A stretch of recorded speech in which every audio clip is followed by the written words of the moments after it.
அவர் வேற யாரும் இல்ல, மூணாவது ஹோகாகேவோட அன்பான பேரன்.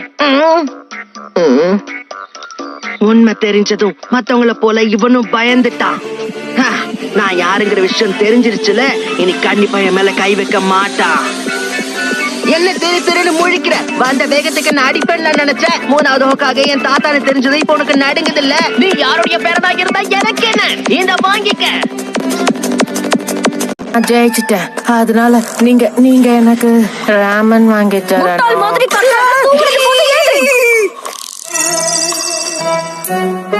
காலையில உன் முகத்தை பார்த்தா எல்லாம் விளங்குன மாதிரி தான். இதுல தப்பு என்ன இருக்கு சொல்லு? அப்படி பேசினா உன் கூட யாரும் நண்பர்களா இருக்க முடியாது. தப்பா நினைக்காதீங்க, நான் இன்னும் சொல்லியே முடிக்கல. எனக்கு இங்க இருக்க எல்லாரையுமே பிடிக்கும், உன்ன மாதிரி கேவலமா இருந்தா கூட. இப்ப நீ என்ன சொல்ல?